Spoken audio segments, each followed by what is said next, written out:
والحث عليهما وتخفيفهما والمحافظة عليهما وبيان ما يستحب أن يقرأ فيهما۔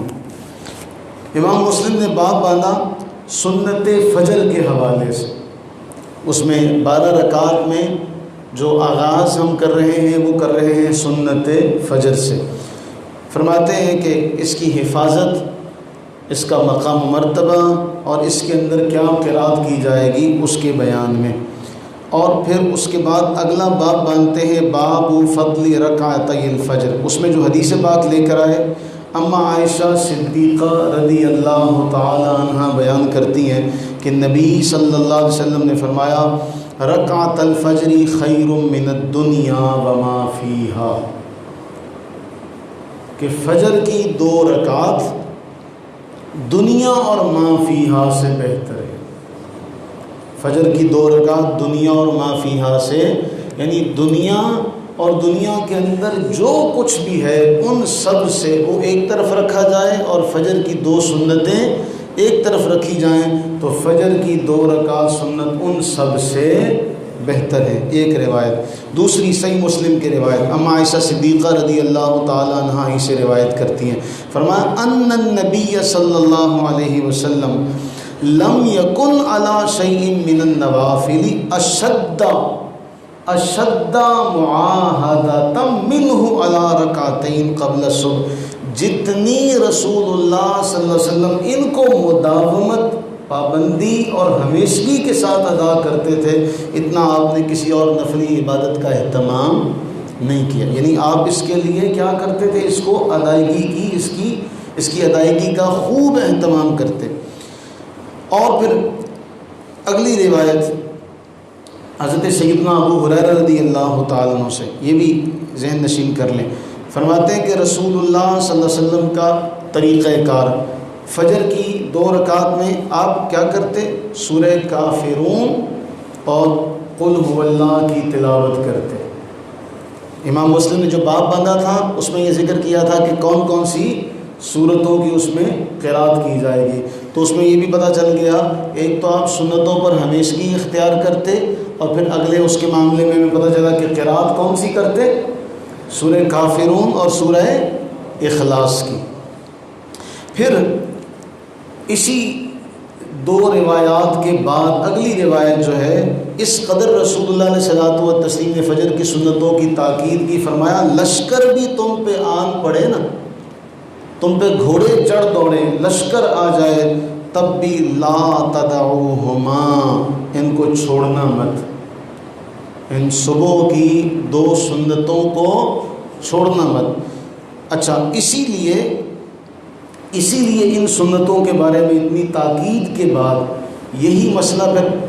فقہائے کرام کے درمیان زیر بحث آیا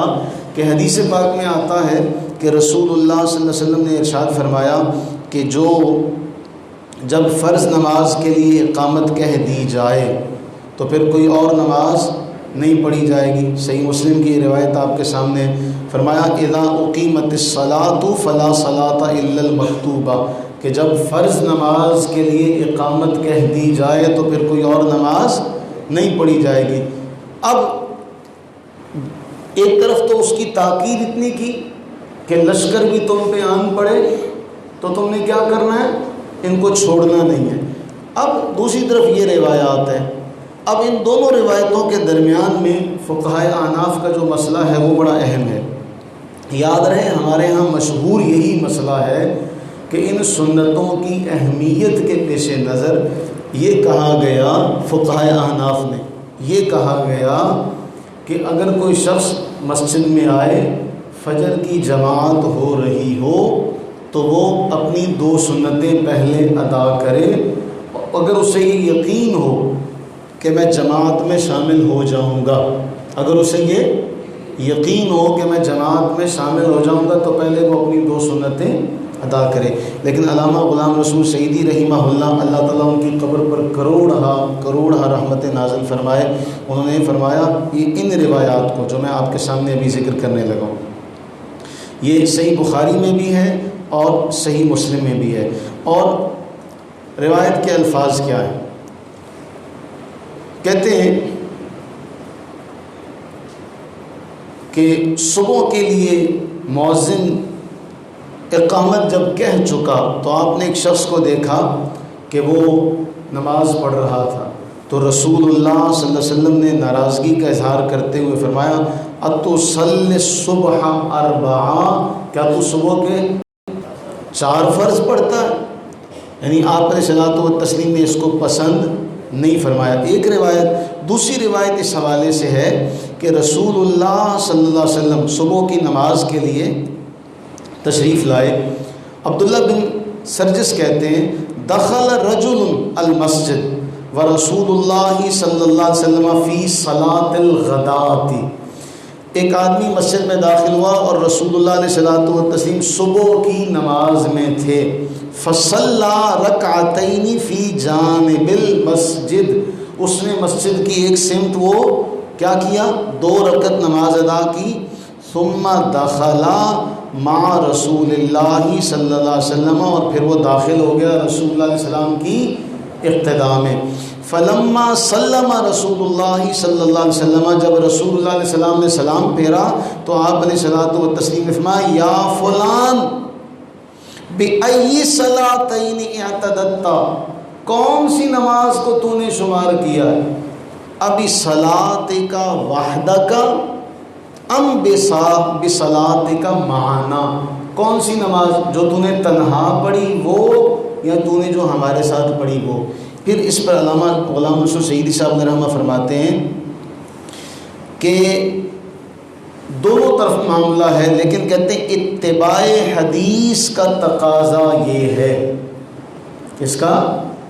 اتباع حدیث کا تقاضا یہ ہے کہ اقامت فجر کے وقت سنت پڑھنا شروع نہ کرے، سنت پڑھنا شروع نہ کرے، کیونکہ جب رسول کریم علیہ السلام نے تاکید اتنی کی تھی تو اس لیے فقہاء نے فرمایا کہ نہیں، چونکہ رکعت جا نہ رہی ہو، قضا نہ ہو رہی ہو تو اپنی سنتیں ادا کر لو۔ اب اس میں بھی کہا گیا جی جہاں امام کی قرات کی آواز نہ آئے، تو موجودہ دور میں اب مائک کا ہم استعمال کر رہے ہیں، آپ مسجد کے کسی بھی حصے میں جا کے سنتیں پڑھیں گے تو آواز آئے گی۔ علامہ سعیدی صاحب علیہ رحمہ فرماتے ہیں اقامت فجر کے وقت سنت پڑھنا شروع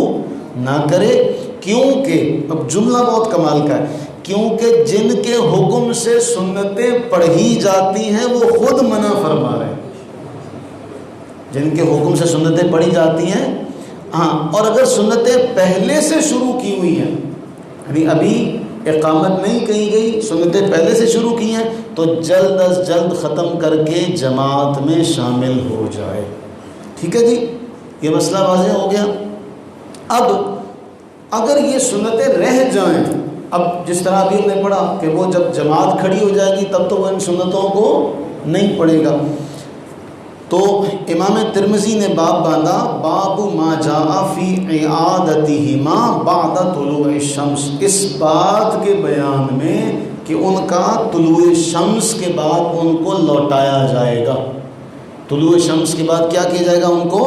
لوٹایا جائے گا۔ اس میں ایک روایت یہ بھی ملتی ہے اور وہ بھی امام ترمذی علیہ رحمہ نے نقل کی ہے،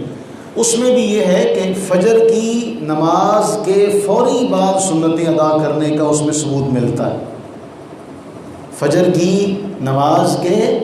فوری بعد، لیکن احناف نے اس روایت کو لیا جو جامع ترمذی کی روایت نمبر 423، سیدنا ابو ہریرہ رضی اللہ عنہ اس کے راوی فرماتے ہیں کہ قال رسول اللہ صلی اللہ علیہ وسلم من لم یصلی رکعتي الفجر فلیصلیہما بعد ما تطلع الشمس، کہ جس نے فجر کی 2 رکعت نہ پڑھی ہو وہ کب پڑھے، طلوع شمس کے بعد۔ یہ جو روایت ہے جامع ترمذی کی، دکھا دیجیے گا، یہ جو روایت ہے جامع ترمذی کی اس کا نمبر 423، اور کہ جس کی فجر کی 2 سنتیں رہ جائیں وہ ان کو کب پڑھے گا، سورج نکلنے کے بعد پڑھے گا۔ اور اس روایت کو شیخ البانی نے اس پر تبصرہ کرتے ہوئے کہا کہ حکم البانی صحیح، شیخ البانی نے اس روایت کو کیا کہا ہے، صحیح کہا ہے۔ اب اس میں جو بات بڑی اہم ہے وہ یہ ہے کہ جو روایت ہم نے جو سنی، جو میں نے ذکر کی ابھی کہ فجر کی فرضوں کے بعد والی جو روایت ہے، ہم اس پر کیوں عمل نہیں کرتے؟ اس لیے کہ رسول اللہ علیہ الصلوۃ والتسلیم کا ایک حکم علیحدہ سے موجود ہے، جس میں آپ صلی اللہ علیہ وسلم نے فرمایا کہ جب فجر پڑھ لی جائے تو سورج نکلنے تک کوئی نماز نہیں پڑھی جائے گی، اسی طرح عصر کے بعد سے لے کر سورج کے ڈوب جانے تک کوئی نماز۔ ان روایات پر عمل کرتے ہوئے ہمارے فقہاء نے فرمایا اس طرح آپ دو روایتوں پر عمل کر لیں گے، ایک تو یہ والی روایت کہ جس کی فجر کی سنتیں رہ جائیں وہ کب پڑھے؟ طلوع شمس کے بعد، ایک یہ روایت پر عمل ہو جائے گا، اور دوسرا اس روایت پر عمل ہو جائے گا کہ آپ نے فرمایا کہ فجر کی نماز کے بعد کوئی نماز نہیں ہے، نفل نماز نہیں ہے۔ قضا نماز فجر کی نماز کے بعد پڑھی جا سکتی ہے، قضا نماز عصر کی نماز کے بعد پڑھی جا سکتی ہے، لیکن نفل نماز فجر کی نماز کے بعد سے سورج نکلنے تک نہیں پڑھی جائے گی۔ اسی طرح عصر کی نماز کے بعد سے سورج کے ڈوبنے تک نماز نہیں پڑھی جائے گی۔ اب فقہاء نے اس حوالے سے ایک مسئلہ اور ذکر کیا، وہ بھی آپ کے سامنے ذکر کرتا چلوں۔ اگر فجر کی نماز قضا ہو جائے، جو خواتین گھر میں نماز پڑھتی ہیں یا جو مرد گھر میں نماز پڑھتے ہیں جماعت سے رہ جاتے ہیں، ان کے لیے اگر فجر کی نماز قضا ہو جائے تو اسی دن زوال سے پہلے قضا کرنے کی صورت میں فرض کے ساتھ سنتوں کی قضا بھی کریں گے۔ کب سے؟ زوال سے پہلے۔ اور اگر زوال کے بعد آپ فجر کی نماز پڑھ رہے ہیں تو صرف فرض کی قضا کریں گے، پھر آپ سنت نہیں پڑھیں گے، یہ اس میں مسئلہ ہے۔ اب چونکہ سنتوں کی مستقل طور پر قضا نہیں ہے، اس لیے وہ ذکر کیا گیا کہ اب فجر کی نماز کوئی بعد میں بھی پڑھ رہا ہے زوال سے پہلے تو وہ ساتھ میں سنتیں بھی ادا کر لے گا، ساتھ میں سنتیں بھی، لیکن اگر زوال کے بعد کر رہا ہے تو پھر وہ سنتیں ادا، پھر صرف فرض کی قضا کرے گا۔ یہ نماز فجر کی سنتوں کا مسئلہ تھا۔ اللہ سے دعا کریں کہ باری تعالیٰ اس میں ہمیں سمجھنے کی توفیق و ہمت عطا فرمائے۔ جو 3 اوقات ہیں ان میں کوئی نماز نہیں ہے۔ سورج جب نکل رہا ہو، سورج ڈوب رہا ہو، اور زوال شمس۔ یہ جو زوال شمس ہے اس کے بارے میں بڑا احتیاط کی ضرورت ہے، ہم اس کا اکثر خیال نہیں کرتے۔ ہمارے یہاں ایک یہ مسئلہ پتہ نہیں کہاں سے آیا ہے کہ جی جو بیاہنے جا رہا ہے وہ مسجد میں سلام کر کے آتا ہے، وہ سلام کا تصور نہیں ہے، وہ ایک دیکھیں رسول اللہ علیہ الصلوۃ والتسلیم کا مطلق عمل ہے کہ آپ جب بھی سفر پر جاتے ہیں تو مسجد سے ہو کے جاتے ہیں، جب سفر سے آتے ہیں مسجد سے